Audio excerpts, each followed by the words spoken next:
What's up, manifestation queens? This is your manifesty bestie.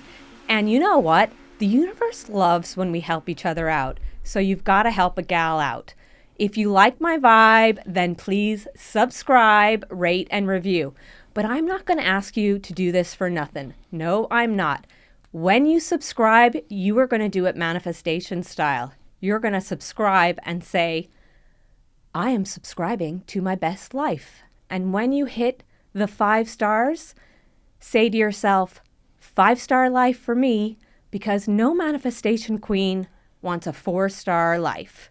So thank you, queens. What's up, manifestors? I have got Julie Peelo here with me today, and we are talking fashion, bags, manifestation, and maybe mom life? We'll see. We'll see what we get through. What's up, Julie? Hi, Yvonne. Thanks for having me. I am delighted to be here. Oh, it's so good to have you. And Julie's here, and she's wearing all color.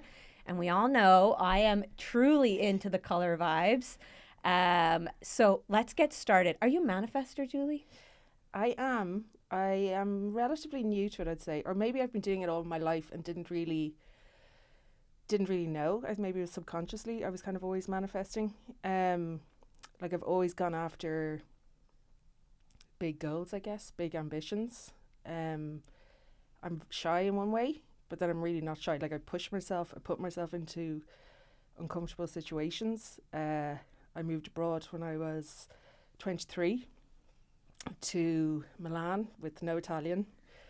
And yeah, that's pushing went yourself. for it. That's pushing yourself. Yeah, just went for it. I was just determined. I was like, I need to get out of Ireland. I was studied fashion textiles. I was working in John Rocha at the time. Everyone thought I was crazy, for. So you were quitting. in John Rocha. I was in John Rocha after you graduating. quit your job. I quit my job to move to Italy for a month. And did you choose Italy because it's like the fashion? Yeah. Yeah. So 23-year-old me was like, I just want to go to Italy. Everyone in John Rocha was like, are you crazy? Because like I started in there as an intern and then worked myself up to like the junior designer position, which didn't exist. Like I made a job for myself and I was there for about 18 months. And I just said, I really want to go to Italy. And they're like, why? And I was like, I don't know. I just want to go to Italy. I feel like if I don't, I'm going to get stuck in Ireland. Not that there's something wrong with that, but for me, for fashion, I just felt like I needed to go further afield. So off I went, rented a couch off somebody for a month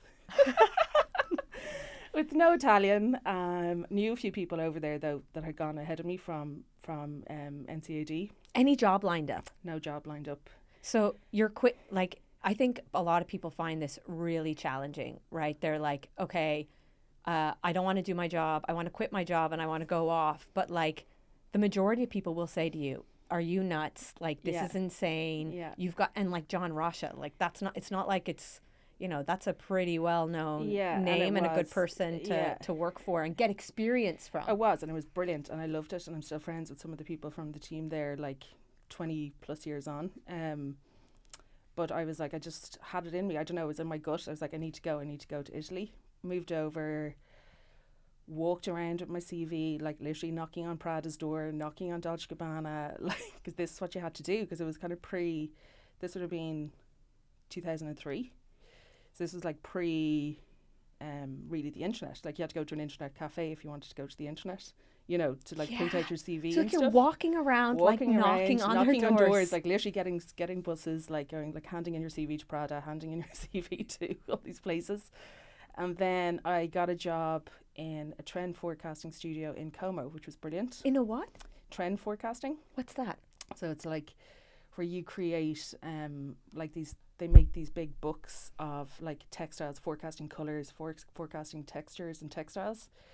Of like what's going to be the new the vibe new trend, and the but new like trends. for like 2 years ahead kind of thing. And then big companies would buy them, like the likes of BMW would have bought the ones I worked on, or like, it wasn't just fashion, it was like everything. Okay, I didn't even know that job existed. Oh my God. I don't know if it still does, to be honest, but it did then. But it enabled me to, like, it was a job, do you know what I mean? It wasn't the dream job for me, but it enabled me to be like, okay, mom, dad, I'm staying here, I'm going to get an apartment, I've got a job. Moved out to Como, which is like an hour outside Milan. And I mean, it was beautiful. It was like picture perfect. I was there for like 6 months, living the life, eating my gelato, going home to work. Drinking wine? Yeah, drinking wine, plenty of wine. And the studio were really nice. I started doing Italian classes at night as well. But the studio, there was 2 people there, like the owner spoke English and another man that was kind of the head of the studio. Kind of took me under his wing, and he spoke English as well. But I was trying to learn Italian at the same time. And then I was there until August, maybe September, and then I got into Marni in Milan, which was way more my vibe.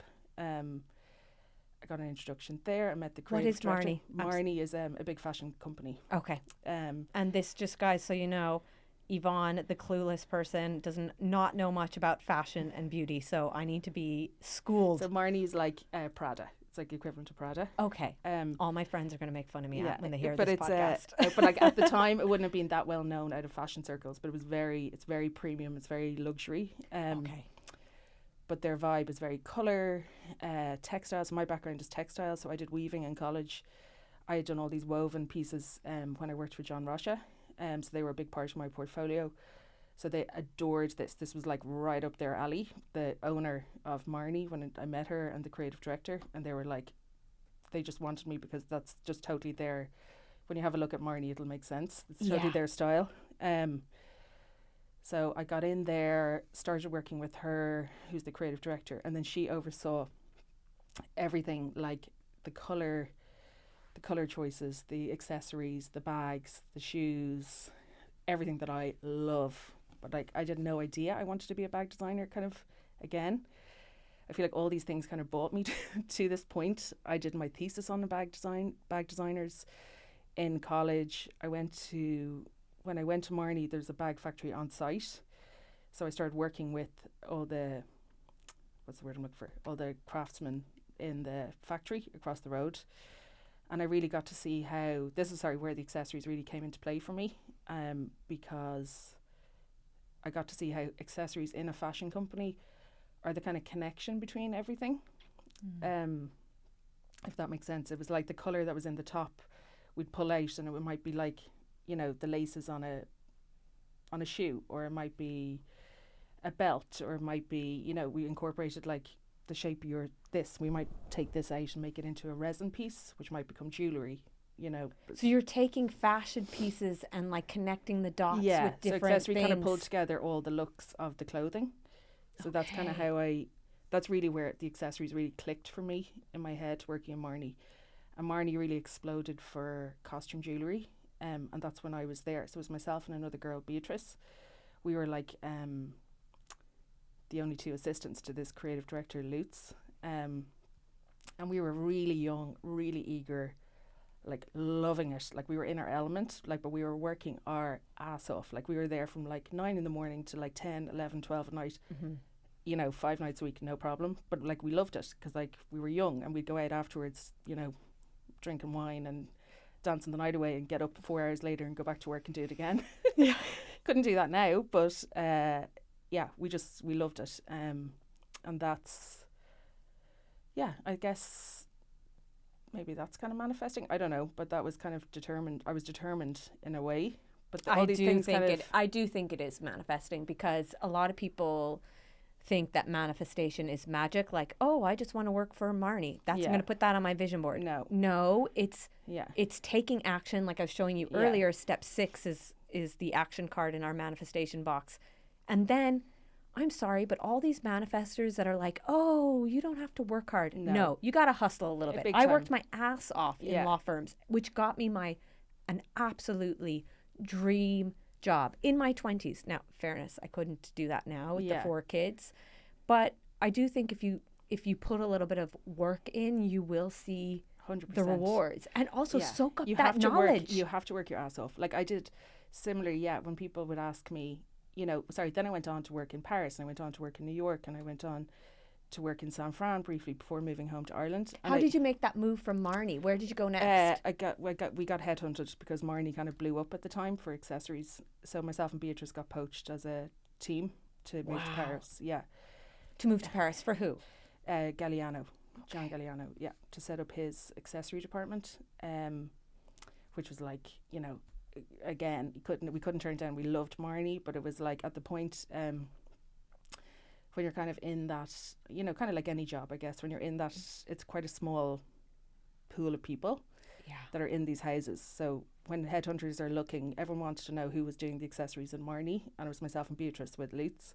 So then we started getting approached for lots of companies at the time from headhunters because, you know, it's the same people who are at YSL would be at Marni, would be at Galliano, would be at Calvin Klein. You know, they're all the same pool. And this is the point at which you actually have to seize the opportunity. Yeah. And I feel like this happened to me when I was in a law firm. A big public company asked me would I come across, and initially I actually had so much loyalty to the law firm. I was like, I don't know if I can do this. Did you have any of those feelings? Because you're going as a duo. Yeah, we did. We did, and we felt, but we knew it was like, we were 26 at the time.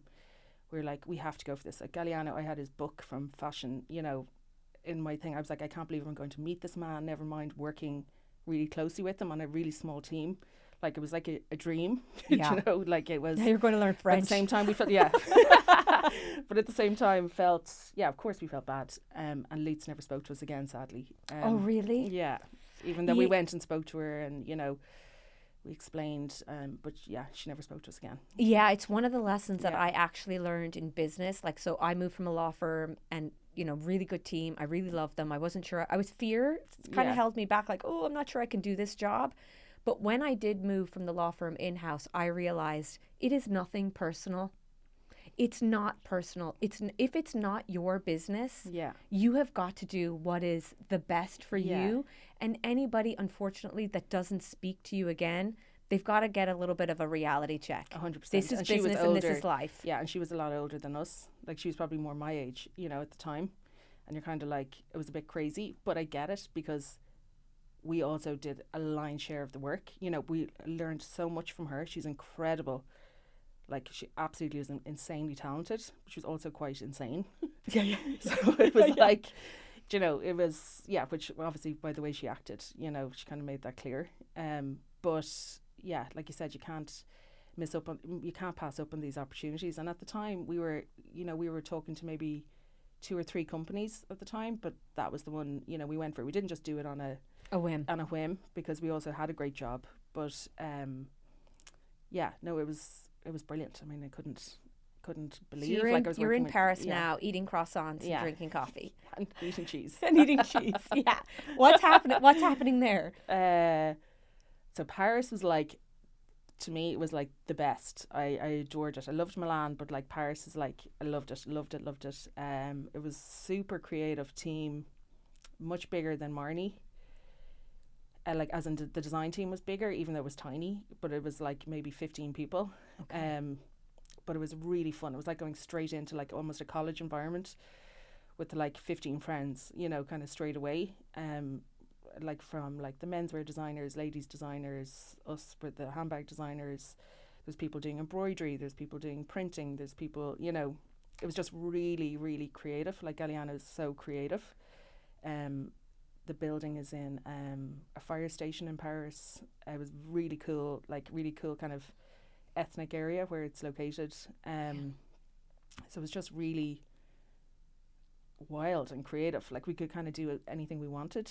Like, he really gave you free reign. Like, once he employed his designers and obviously vets them, like he likes your style, he gives you a huge amount of freedom to kind of go off and do what you want and come back to him, propose your ideas. He was not controlling at all, you know, and then he'd kind of take it off. He was almost like he's like a teacher nearly, you know. You go in and show him your ideas and he'd be like, oh my God, and he gets so excited by it. And then he'll, you know, take that and give it to the clothing designer and be like, did you see what they did? I want you to take this now and go and, you know, see what you can come up with. And it was just really... And when you created something like a bag, would you work with like the sales team to see what the, like, or the marketing team in terms of like the... You know, when the women in the bags and you're taking the photo shoot. We call it a photo. Oh my God. Or there'd be big fashion shows there. Fashion shows. Yeah. And would there ever be a point where you're like, wow, that bag did so well and this one didn't? Did you ever feel personal about it? Less in Galliano, to be honest, because it wasn't very commercial. It was very like fantasy. So it was very... That was one of the reasons why we moved on from Galliano after a couple of years because it was incredible, but you're doing an awful lot of like incredible fashion shows, incredible kind of one-off bags for like Lady Gaga, like the Princess of Saudi Arabia, you know, like mad. You were who is like your like top person you designed, your favorite bag for a celeb that you designed for? Oh God, I don't know. I'd like, when I was in New York, we got like, our bags were worn by a lot of celebrities in America. So it was like J-Lo, Beyonce. And who were you with in New York? So we moved from Paris, myself and B again, moved. The duo, the dynamic duo. Yeah. What's up, Bia? Yeah, we were like best friends. We had the ball. We had a ball. She's still in America now, but we moved to Diane von Furstenberg in New York. Yeah. And then did you get headhunted? Yeah. Again? Yeah. Oh my God. So kind of same thing. A lot of American companies started looking at us when we were in Paris. And I remember we went to interview with Vera Wang. We went to interview with Narciso Rodriguez. We went to interview with Diane. But a lot of it was always when they were in Europe. Like, so we didn't have to go over there. And did you look at what they were going to provide you in terms of compensation? You're like, oh my God, this is like the highest comp, I'm going with them. Or did you say, no. I like their vibe. Yeah, I want to make sure it's aligned with me. We're not going to move. Like, we loved Paris. Like, we weren't going to just up and move, like, for the money. Yeah. Like, obviously, you knew you got paid more money in America than Europe. Yeah. But, like, we were well paid in Europe. But we also were at a point that we had done Marni. We had, obviously, we'd done Paris then for a couple of years. And then we were ready for a new challenge. And in America, it's much more commercial fashion. And they, like, in simple terms, I guess, in Europe, you're more like leaders in fashion. You don't care what anyone thinks. Like, we never gave a hoot. You wouldn't be looking at what, you know, someone in America is doing. You just do what you want, as in you were setting the trends. Do you think Europe is ahead? Like, is it in terms of fashion and what people are doing? Yeah. So you were kind of setting the trends. Like, it was never mentioned in a meeting. It would never be like, what's X doing, you know, in America. But then when you go to America, it would all be like, what's Marni doing? What's Galliano doing? They'd be watching everything in Europe. Whereas in Europe, you're never watching the US. The US. You know, well, that was my experience when I was there. So it's a different, strategically, it's quite different. It was really different. So I wanted to go and learn that and kind of learn. It was a totally different way of designing, totally different way of thinking, really commercial, which is what I wanted to learn because I hadn't been somewhere really commercial. Whereas Marni's very like luxury, Galliano's really luxury. Yeah. And they do really well. Don't get me wrong, they're big businesses. But I hadn't worked somewhere where like I'd see like me walking down the road wearing a bag, you know, a more normal woman. Like not like a celebrity or, you know, on the fashion, or somebody who can week. spend, not everyone can spend 3,000-4,000, you know, euro on a bag. So unless they manifest it. Unless they manifest it. But I wanted to go somewhere basically that was more commercial, learn how to really make a commercial product. So in America is where you work with, like what you're saying, all the merchandisers, the sales teams. Like, it's a much bigger operation. You decide to go with Diane. Decided to go with Diane, yeah. So we met her in Paris maybe 2 times. Yeah. And then we met her creative director at the time, Nathan, who's an English guy. He was lovely. So then we had to get our visas and moved over there. And then that was just before the big crash, like 2008. So 2007, 2008. Yeah. So it was actually a good thing to be there. Like, to be honest, we moved and we thought we'd come back to Europe. You were in New York? We were in New York. Yeah. So we were kind of in a bubble and you didn't really feel the, you know, like you were coming home to Ireland and things were much more depressed here. As in, you know, businesses were shutting up and like it just didn't feel like that in New York because there was still a lot of money. So you stayed in New York in 2008 because I remember for me specifically in 2008 I really felt it because I had just finished college. You here? I was here. My master's in commercial law. Yeah. And I really struggled to get a job as a trainee in a law firm. Yeah. Because nobody was hiring. Nobody was like. Not even the law firms were hiring, but less. Yeah. Well, everything was more cautious. More cautious. Yeah. So I did struggle. I mean, I always say I manifested getting into the law firm, but I started as a paralegal and worked my way up. Yeah. But like you're saying, so it felt different in the US versus Ireland. So that's really interesting. Yeah. Oh, totally. Well, no, I can't speak of outside New York. New York is obviously in its own little bubble, you know. But like in New York, I felt quite, you know, we were still just going out and working and buying, and you know, you didn't feel it like the same way. And then, so I ended up staying there longer than I would have thought, because I just assumed I'd come back to Paris after a couple of years. But I ended up actually changing. I was in DVF for maybe 3 years. And then I moved to, myself and Beatrice actually broke up. Well, broke up. We were never, we weren't a couple, but we were like best friends. You were the dynamic bag duo. Yeah. But we decided, we were like, okay, time to grow up. We'll try and go our own way. Like, as in, like, because we kind of became a team accidentally. We didn't, it's like we worked really well together. And I'd love her to be here. I think if she was here, she'd be working with me 100%. We'd be doing this together. But she's in America with 4 boys, so she's not coming home anytime soon. She's not Irish, is she? She's Irish. Oh, she is Irish. Yeah. Wow. But it's so you guys broke up. We broke up, as in we moved, because we lived together as well. Oh, so we decided to get our own place. Sorry, Beatrice had met her husband at the time. She was pregnant with her first baby, so she was going on maternity leave. So it was kind of a natural kind of part. And then I decided, okay, when she was going on maternity leave, I got a job at Juicy Couture. Oh, cool. Which was really fun. Yeah, loved it. Actually, so much fun, because Juicy was going through a big reinvention. It had been taken over by the Liz Claiborne group, who own like Kate Spade and, those kind of brands. So in typical American fashion, they kind of clear the decks, from like the president down, and they hire all new people, like all new senior people, very American. They're just like, see ya. See ya, and goodbye. It's like new 10 people or whatever. Were you in there with clothes or bags? I've never accessories. seen Juicy bags. Oh no, and they're huge. And I was the Are same. they? Oh my God. Yeah. And when I arrived, I was the same. I remember being in a sales meeting, and they were like, this bag called the Daydreamer. And I was like, I was never a Juicy kid, like teenager or anything. And I was like, what's the Daydreamer? And they're all looking at me like, are you for real? Like, you're the head of accessories. And I was like, oh, sorry. And I was kind of looking around, and there was like this bag. It's like a velour bag with bows on the side that came through.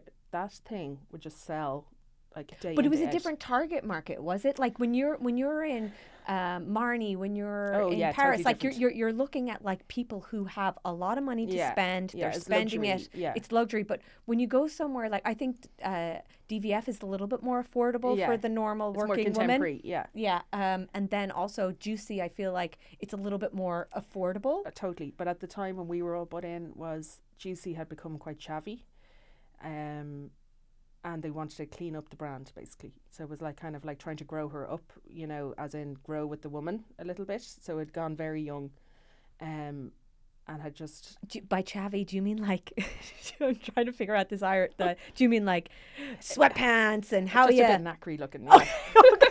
Do you know the way it just kind of become cheap, and it's not actually that cheap, the products. Do you know the way? But it's like it's just become kind of oversaturated and a bit cheap. It's the first time I've had knackery on the podcast. For all the American folks, that just means like cheapish. Yeah. And just kind of oversaturated, and not the customer you want wearing your product.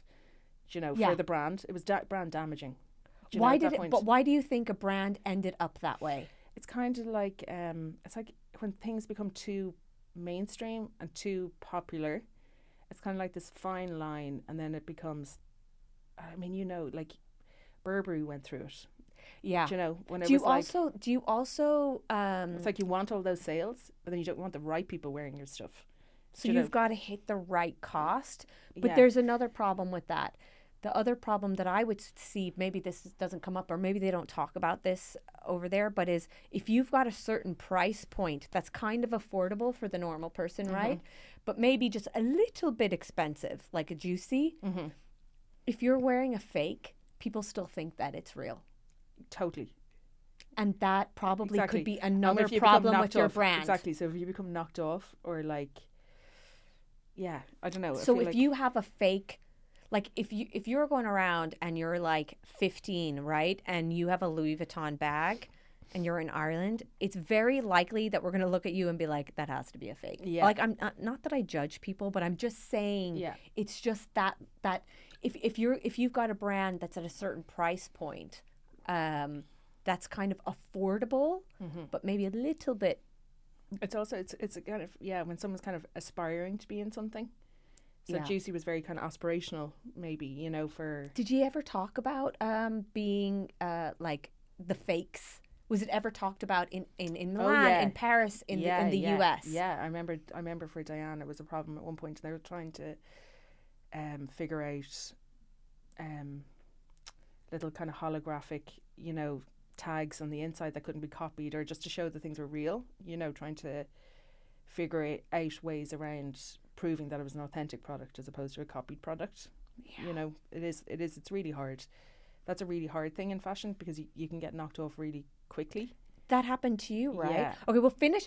Yeah. Once you finish with Juicy, then, because I know this is the brand knockoffs is definitely something that I've seen on your story. So we'll come back to that. So once you're in Juicy, what's next? I actually had to move home quite suddenly for personal reasons. But I had planned to stay, like come back to New York. Yeah. So at this point, I had been away like 11 years. Had planned. So Juicy's in New York as well. Why did I think California? I don't know. Sorry, half is in California. So I used to go to LA once a month. So in New York, it's like half's in New York. So the women who set it up are from California. Okay. From LA, and then so half the office is in New York. So like New York had like, for some reason, the accessories, PR, production, sales, all that was based in New York, finance. And then on the West Coast was clothing, and there was actually a clothing factory. Okay. No, they didn't make everything there, but like sampling kind of thing. Yeah. In Burbank, I think it was called. Burbank, yeah. I grew up in LA, so we lived very close to Burbank. Yeah. So yeah, I'd go out there once a month, but that was the way that was just always set up. I have no idea why. Maybe the women in LA wanted a base there when they, I don't know, like they had maybe just made more sense for staff wise in New York or something. I don't know. But yeah, sorry, I moved home after thinking I'd go to Milan for a year. My poor mom. I was like, I'm only going for like yeah. I think she was like, oh my God, is she ever going to come home? Like I was just like, there's nothing for me in Ireland, you know. Not nothing for me in Ireland, sorry. Like all my friends and family are here, but I meant work-wise, and my career was really taking off away. And you know, I think if I'd stayed in America, you could, you know, you can just keep working up the ladder. The pool gets smaller of people. The more experience you get, you know, you just women drop out. Yeah. You end up being the president. Do you know, at this point, like that's just the way it goes. Yeah, and it's just a natural kind of ladder. Much more so than Ireland, I think. But also there's less jobs, my kind of job here. Yeah. But anyway, I moved home. Leanne, who is the president at Juicy, was really supportive. She's lovely, and she's like, just take a few months off, come back whenever you want, if you want, you know, whatever. So we were in touch. She was kind of like a big sister. She was kind of, again, probably around my age, I'd say. She was kind of mid-40s at the time, but we really clicked, the two of us. So I came back, and like I said, I planned to go back after the summer, and then I got approached by Carolyn Donnelly, who works for Dunn Stores. Don't know if you know her. I thought to ask about her daughter for a job in New York, but anyway, she was kind of proposing me a job in Dunn's, and initially I was like, thanks, but no thanks, I'm going back to America. And she was like, okay, well look, if you change your mind, let me know. And then I was like, okay, maybe I could settle back after a while. That was kind of earlier in the summer, I remember. And then around August time, I was like, okay, maybe I'll give it a shot. Maybe I'll see if I can settle back here. Because I was like, I mean, I love Dublin. I love Ireland. It's just that I thought there was never going to be a space job for here you. For me. Like, as such, this was a good job. Like, I was going in as her kind of like right-hand person. You know, there's not many jobs like that in Ireland. So went in to meet the Heffernans, and they were lovely. And I said, okay, I'll give it a shot. Still kept everything in America. It was kind of 1 foot here, 1 foot there. I was like, my mom was trying to like lure me back at my dad. Yeah. And I was like, yeah, no, I'll see now. You know, don't know if this is for me. Like, I love America, and I kind of loved the anonymity of a big city. You know, as opposed to everybody knows you, and everyone knows everything, which I love too. But it was like, it's lovely being somewhere that you can just walk around and nobody knows you. So I came back, and after 6 months I was made permanent, and I decided, okay, I'll stay. Shipped my stuff back. Then about 6 months later I started dating my now husband, and then that was it. Then I was pregnant pretty quick, and that was it. Was it hard to date in the US? You're busy all the time, meeting people. No, you're dating all the time. You're dating all the time in America. Yeah, I feel like it's almost like another business thing though in America. Like it's quite I don't know, transactional. Yeah, like you're just like, what do you do? Like how much you're just out all the time, like in America.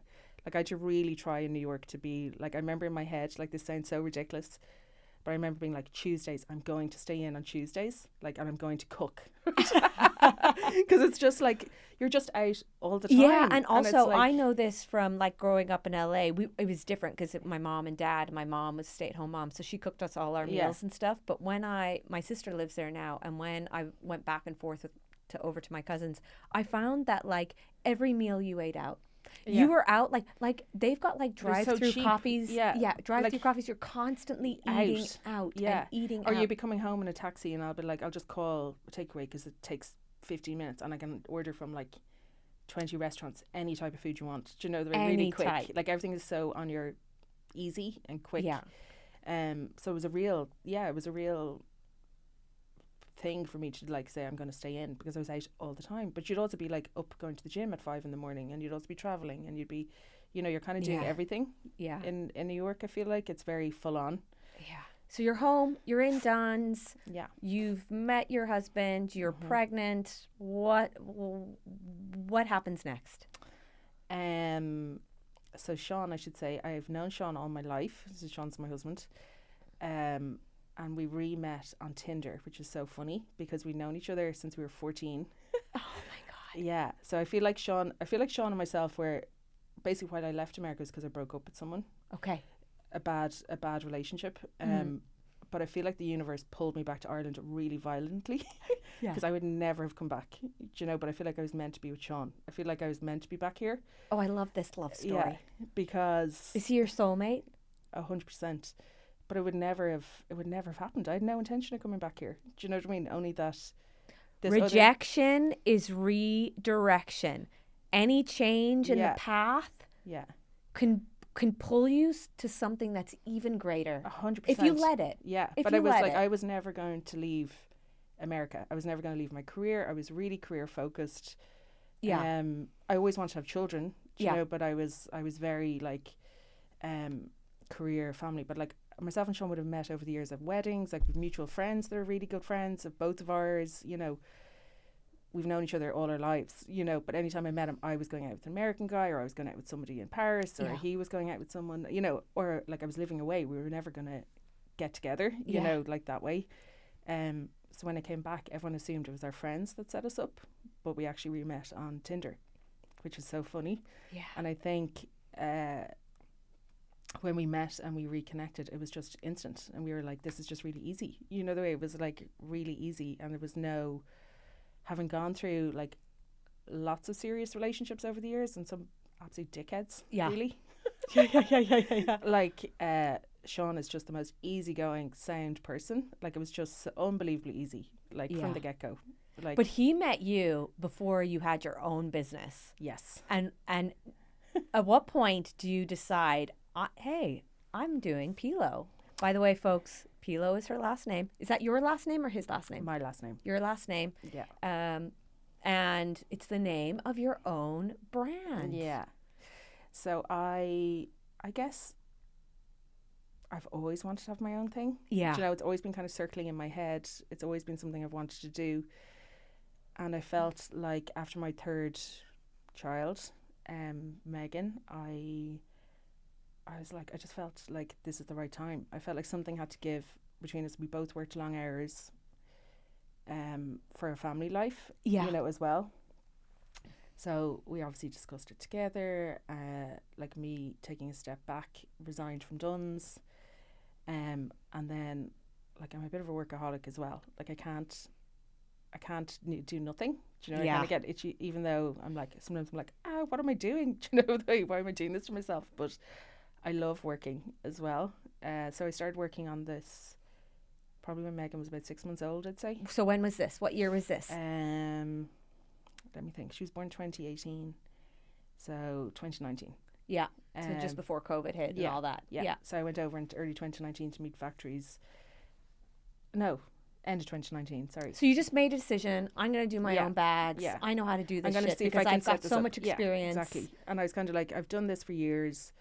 I want to see if I can create my own brand, and if I can set up something in Dublin, amazing, and potentially employ other, you know, designers like me who had to leave because there wasn't cool companies to work for, you know, as such. So that was my goal, and my goal was to just see if I can get this off the ground and running when Megan starts school. Yeah. So Megan started school this September.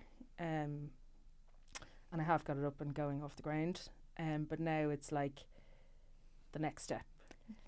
Do you know, how do you push it on now? How do I expand? Is it just you in the business? It's just me, yeah. And then how did you start? So obviously you went to the manufacturers, you know what you wanted to manufacture, you're designing your own bags, you know what's in season, you've got all this experience, but you get that bag, the first bag or the second bag, you're not creating mass quantities of these, right? No. Where did you go from there? It's really, do you know what? It's really hard when it came to designing my own bags, because I'm a really good designer. I know that. I'm really good at designing for, like, if you're a good designer, you design to the brief, like, as in you design for that person. So for me, the Marni woman is a certain woman. I understand her. I know who she is. Do you know, I understand the DVF woman. I understand the Galliano woman. So it's like you're designing for them. It's not designing for what you want. Do you know the way you have to get into the mindset of? So you're designing for the PEELO woman, and you're trying to figure out who is she? So well, I'm definitely one. I love the color vibes. So it's like, so it's like I was trying to, then you're trying to go, well, what do I like? What do I want to, attract? What's important to me? Yeah. Like, what do I want my brand to stand for? What do I want my brand to? So yeah, color is a big thing for me. I love color. So I was like, that's what I'd love my brand to become, one of the pillars, I guess, of my brand. I'd love to be known for color. We're like the perfect combo. Yeah. Because like I just love color. Yeah. I was like, I hope that yellow bag, that yellow tote bag is still there, because I need that in my life. It's also hard though, because it's obviously like anything. It's a really saturated market, do you know? So it's like you have to try and find your own little niche. Yeah. And, I know enough from having done it for years as well. Just kind of, I guess, like styles that women like, but then again, you can't be designing for, because everyone will have an opinion. Do you know, you have to find your own people. Like, you find your own woman. Like, that's kind of, and now I'm lucky enough to have some gorgeous clients, and gorgeous customers, and I feel like I'm really finding my woman. Yeah. And what is your woman right now, do you feel? She's kind of 30 plus. Yeah. Busy women. Yeah. Likes colour. Yeah.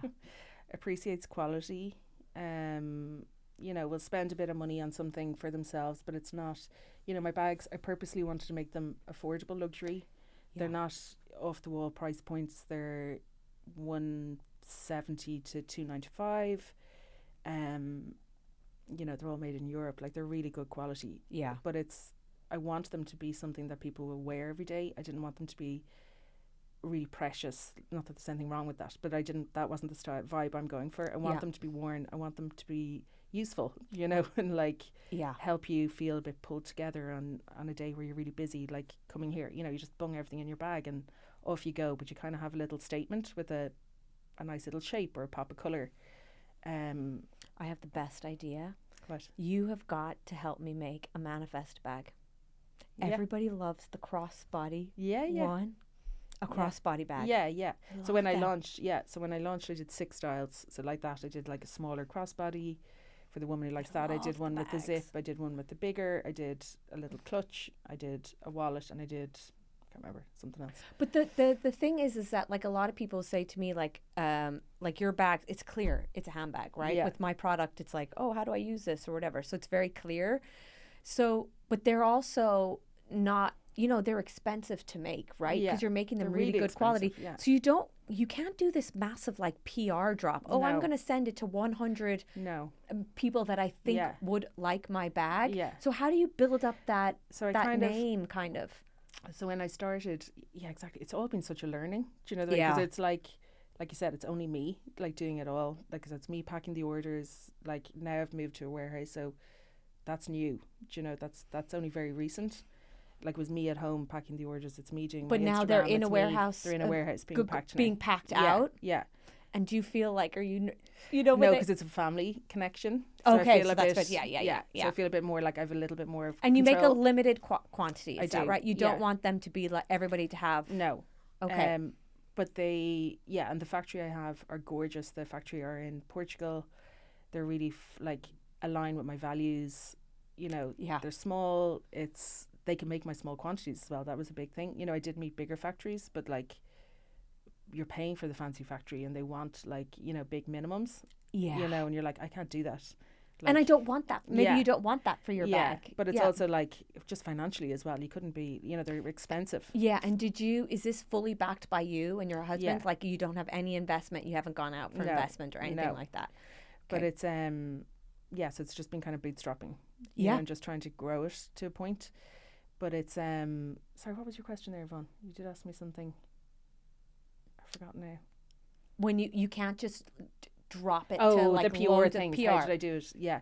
So I did a lot of gifting, but like Yeah. kind of tried to be strategic with it, like who you would gift to, because obviously the way it works, you're not paying someone, so you're just And they may not post. Yeah, exactly. So it's a risk, It and is you a learn. and it's expensive. Yeah, and you kind of learn. Some people were not very good for me, and then some people have been amazing for me. Do you mean by not good, but like they wouldn't say, "Hey, look at this gorgeous Yeah, bag I or like got." or wear it, because I want to give it to people who'll wear it. It's not about them constantly, Yeah. but it's like, them being seen wearing it is also really important, Oh, I'm visualizing myself. Like I've asked Julie after this. I was like, "Do you still have that big, massive yellow one?" Like I actually can see myself wearing It's that so on my fun. shoulder. Yeah, It's I so love it. fun. Yeah. So that It's was so another fun. big moment for me. I got that bag to Trini Woodall. What? Yeah. So that was like, How? that was like a big thing I wanted to make happen. Oh well, you manifested. Yeah. So that was. That's amazing. Yeah, that came. And does she want the yellow one? She's got the Oh, yellow one. look, Trini, you Yeah. got the same vibe as me. So that was really cool. So that was That when is she was here so in Dublin. But that was about 2 years in the making to make that happen. Yeah. So we don't ask how, we exactly. don't ask when. We've Yeah. got some patience. Yeah. when And there's we're- somebody else I have my eye on in America, and I'm like, it's not someone like really obvious, I'd say, but I Yeah. feel like she's perfect for my brand. I don't want to say who it is though, but I feel like I want to get something to her, and I'm trying to figure out in my head how you that's have gonna the happen. manifestation Yeah. box, and that what I said, the last card Yeah. in your manifestation card is your in your box is penny for your thoughts. Mm-hmm. So what do you want? Go global. Why do you want it? But and the last card is penny for your thoughts. Write down the names of the Yeah. people that you want to have your bag. Yeah, Right? yeah. And Because I have someone I can see her like she's like perfect. Like, Yeah. For who I want, I'm And like, and I'm telling you guys, when you visualize, it is so good for manifestation. Yeah. You have got to be able to see it to believe it. yeah, So, but then the highs are high, the lows are low, Yeah. and somebody's knocking off your bags. yeah. Really annoying. How do you deal with that? And what happens? How do you find out? So it came to my attention. It's at the start of this year. It's a very well known Irish company.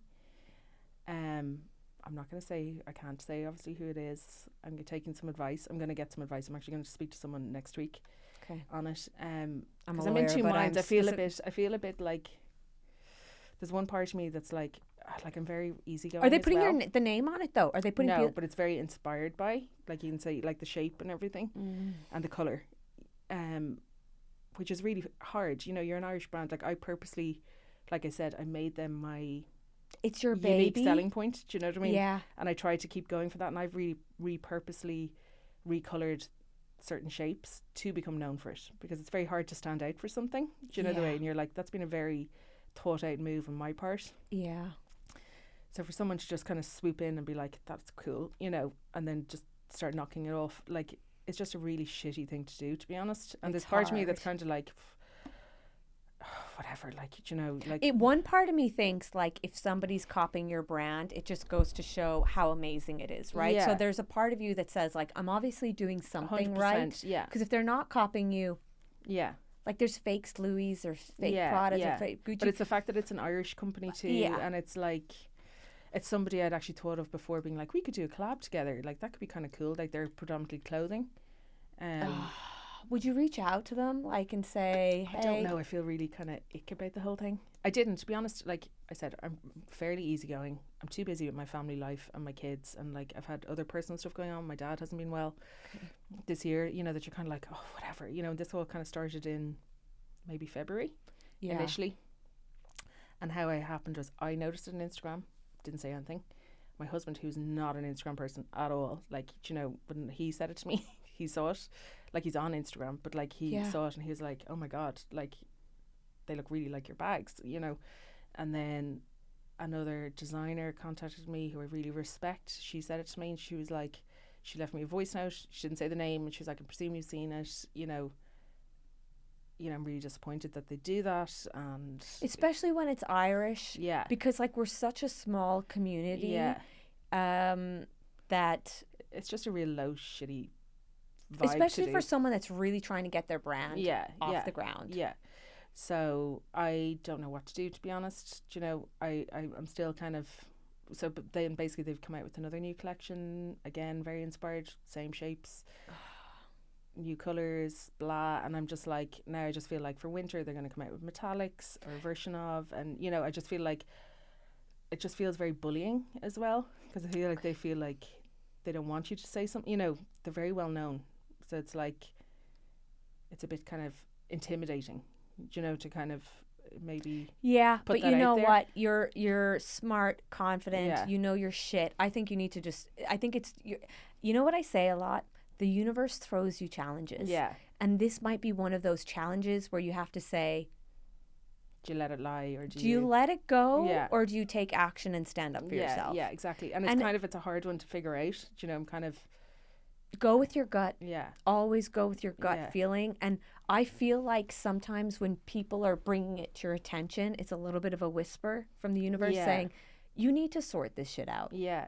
And that's the thing. I've had a couple of design friends kind of say that to me, because they know what it's like. Nothing bad can come from, hey, this has been brought to my attention from a number of people. By the way, it's actually not good for your business either to take off another Irish business. So... Yeah, obviously get the vibe. proper. It's just more as well, when you're kind of get that, like, you don't want to bring that kind of energy around you. Like, I'm just a bit like, ugh. Yeah, but if the problem is you have to, like, are you able to let it go? Like, okay, I'm going to let it go and I'm not going to think about it anymore. Yeah. Or are you holding on to it because you're like, this is really consuming me because I'm so upset about I'm probably it? a bit 50-50. Yeah, which is over the next couple of days, think about it. Go with your gut. Go with your gut. Like you said, my husband's kind of like... very similar. You just need to make a decision. Either like let it go and park it, or... And that's the thing. I think that what people need to remember is, in life, make your decision. Yeah. And you've got that decision. Yeah. And then move on. Yeah. And I also think, there's another side of me. It's like, I'm a really good designer. I know I am. I've loads of designs in me. It's not like, I'm like, good luck to you if you have to copy that my bag, whatever in a way, but it's like, I'm like, if somebody said something to me and I thought it was really good. It was like, you'll never catch up if you're chasing from behind, or if you kind of like, come out with your own ideas. You don't need to be copying mine. If you're a good designer, like, do your own thing. Like, exactly like, figure your own shit out. You don't need to be copying mine. Like, there's a million tote bags you can do. Like, but it's amazing. Like, your story is so amazing. You've traveled the world globally, had bags with the most phenomenal. Who's the best celeb that you were like, oh my god, they have my bag? I'd say Beyonce at the time. Beyonce was. What really bag cool. did she get? She had a DVF bag, this big like knitted bag. I'll show you. It was really cool. It was called the Stephanie. Do you still see people like from other brands that you worked with wearing the bags, or see them somewhere? Not or so does much it move anymore. on then? No, because quickly? they've kind of moved on. Yeah, they'd be probably like vintage now. And I have like piles of bags in the attic, which is Sean's annoyance. And I'm like, they'll come in useful one day. So what's cool now? What's cool in the bag game now? God, I don't know. Individuality, I think. And and interestingly, I've had a lot of older women, I would say, who are very like well dressed, which I think is so interesting. I've had like a good few older women, come to me who've been through the Chanel's, the Louis Vuittons, all that, and they're like, I have no interest in that anymore. The labels, they're like, I actually want an individual, like, smaller brand that nobody has. And they're like, they have them, that's great, they're on my shelf, like, I love them, but the way I've kind of been there, done that. They're like, I want something more unique. They're mad to find like kind of something unique, and not be the same as everyone else, and all just walking around with the same.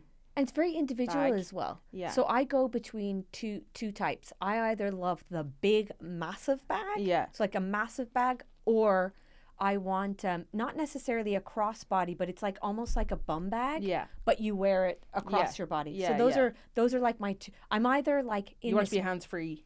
Yeah, I'm either this big massive bag that every thing is in it, like everything under the sun is in it, or nothing. Like I have a bum bag with like my lipstick, my keys, my AirPods, and my phone. Yeah. I'd kind of be the same. But it's, So or I often go out with no bag, which is like really ironic. No, you got to be wearing your bags. No, I know. It's like, So what's next for me, for PEELO? for PEELO.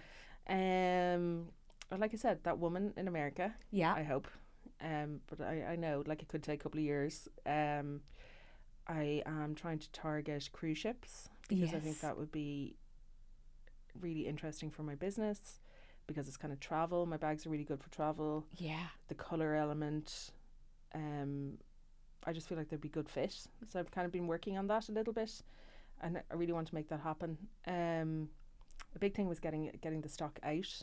To be honest, getting that shipped, like fulfilled by the warehouse, is a big step for me. But you also got your bags in stores, right? Were you? Yeah. So Which I'm in stores? Avoca.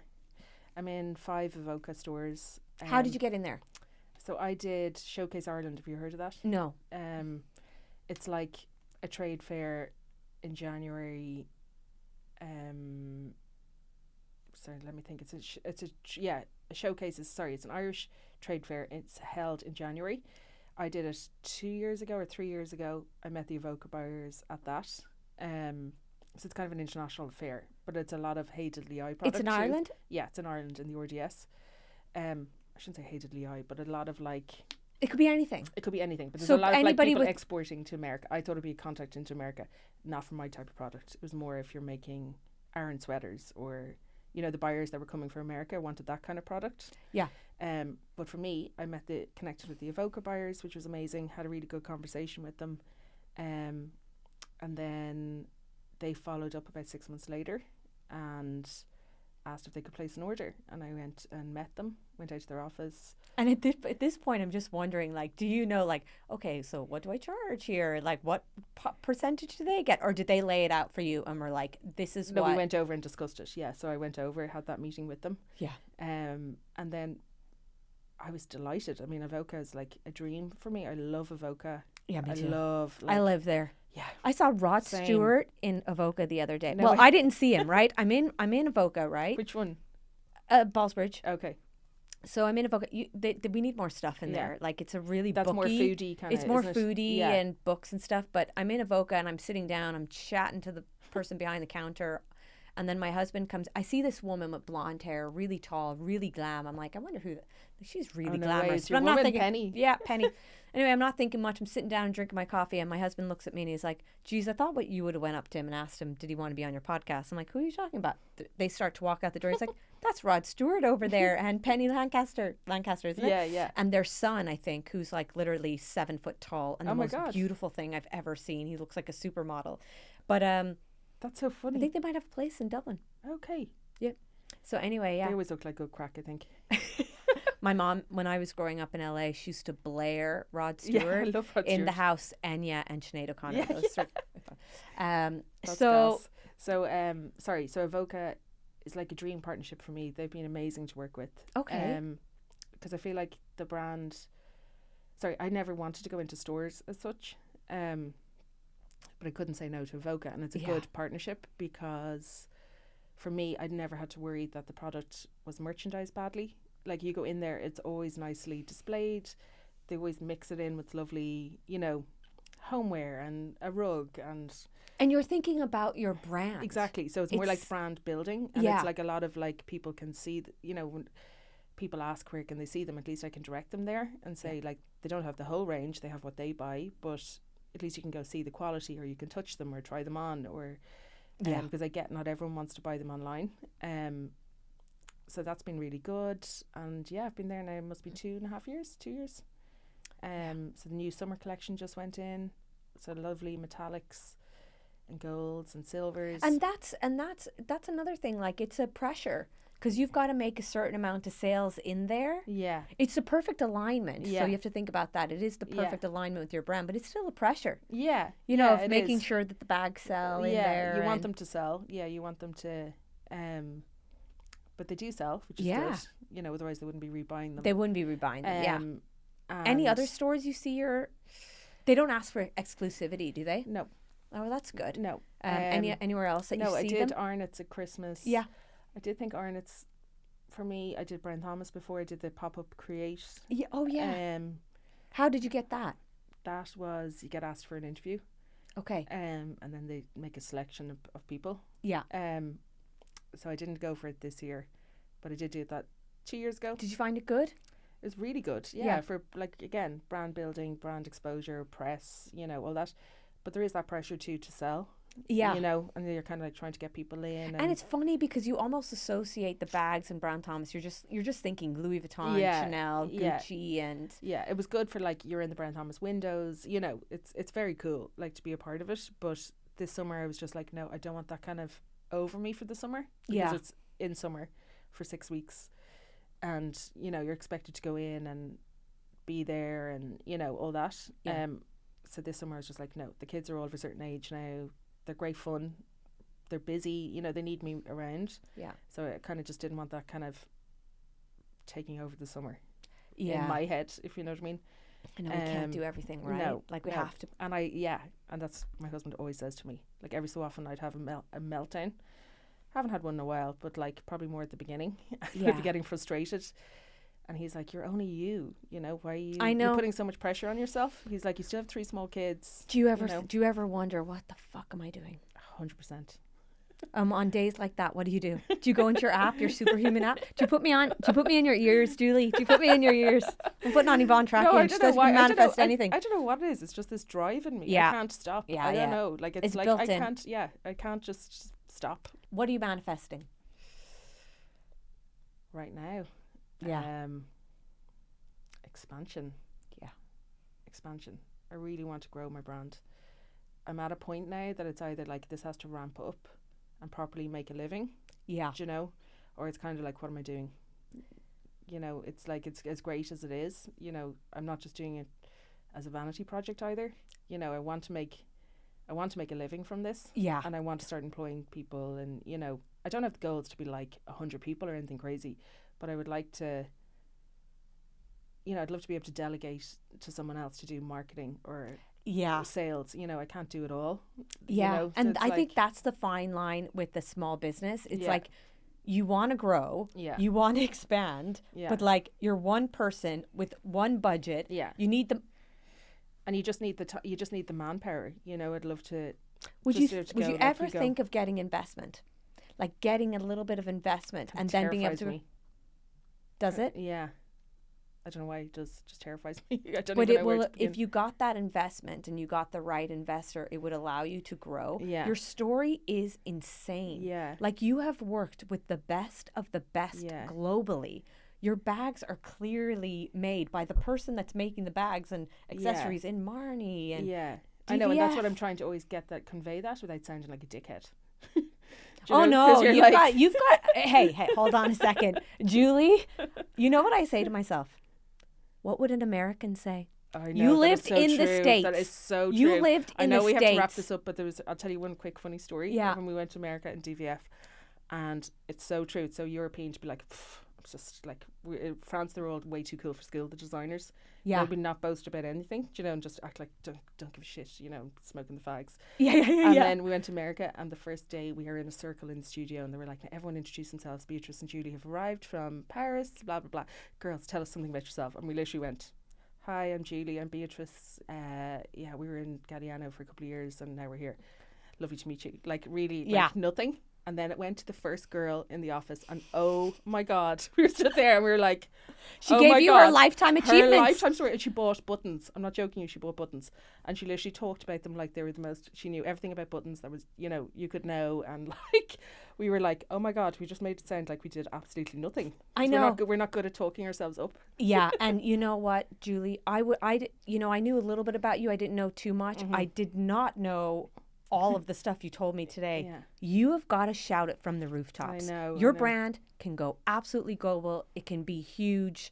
But we've got to, manifestation queens, speak up, shout out, tell your story, True. Be proud of it. And anybody that thinks, oh my God, she's so big, see ya.